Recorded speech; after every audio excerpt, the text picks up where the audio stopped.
প্রিয় দর্শক, আসসালামু আলাইকুম। আমি এই মুহূর্তে দাঁড়িয়ে আছি ময়মনসিংহ গফরগাঁও অর্থাৎ পাগলা থানাধীন রয়েছি। অর্থাৎ আমি যে মহাসড়কটি রয়েছি এই মহাসড়কগুলোর পাশে বিভিন্ন মৎস্য খামার রয়েছে।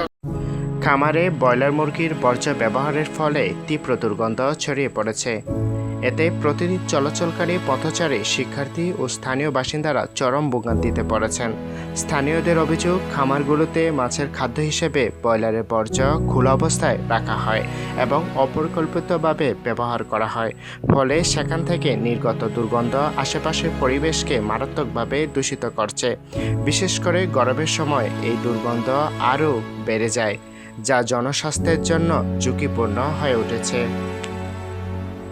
এই মহাসড়কটি গ্রামীণ পরিবেশের একটি গুরুত্বপূর্ণ অংশ, যেখানে প্রাকৃতিক ভারসাম্যের উপর নির্ভর করে স্থানীয় জীববৈচিত্র্য ও মানুষের জীবনযাত্রা।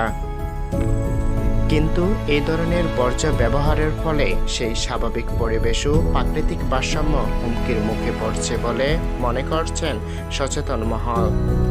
পথচারীরা জানান, মহাসড়ক দিয়ে চলাচলের সময় অনেক ক্ষেত্রে নাক চেপে যেতে হয়। খামারিরা লিটার ব্যবহার করে, রাস্তার পাশে লিটার ফেলে রাখে। এটা আসলে কেমন পরিবেশের জন্য কেমন? খারাপ লাগে।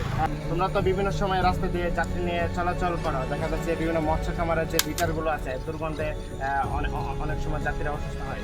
হ্যাঁ, এটা ঠিক। এটা আমরা মনে করেন যে রাস্তা জায়গায় চলাচল করলে আমার সমস্যা, আবার যাত্রীরা অনেক কিছু যে রাস্তায় এইগুলো ফেলানো আপনার অনেকেই। আসলে রাস্তা সাইডে যদি লিটার ফালানো হয় তাহলে অনেক মানুষ আছে রাস্তাঘাট দিয়ে চলাফেরা করতে পারে না, দুর্গন্ধ ছড়াই, সেইখান দিয়ে মানুষজন চলাফেরা করতে পারে না, যার জন্য আসলে ক্ষতি, এটা সমাজের ক্ষতি। আর হচ্ছে মানুষজন চলাফেরা ঠিকভাবে করতে পারে না, তার জন্য এটা আসলে আমি মনে করতেছি খারাপই হচ্ছে। সচেতন হওয়া উচিত। হ্যাঁ, সচেতন হওয়া উচিত। কেমন আছেন? আপনারা তো বিভিন্ন সময় বিভিন্ন রাস্তা দিয়ে চলাচল করে, দেখা যাচ্ছে যে মৎস্য খামারের পাশে বিভিন্ন লিটার ওরা রেখে রাখে। আসলে এটা কেমন পরিবেশ বান্ধব হয়? সবসময় রাস্তা দিয়ে চলাফেরা করে।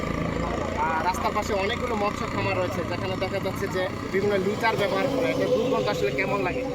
খারাপ রাস্তাঘাটে খারাপ জনদুর্ভোগ হচ্ছে কিনা? অনেক ক্ষতি হচ্ছে, স্বাস্থ্যের জন্য ক্ষতি।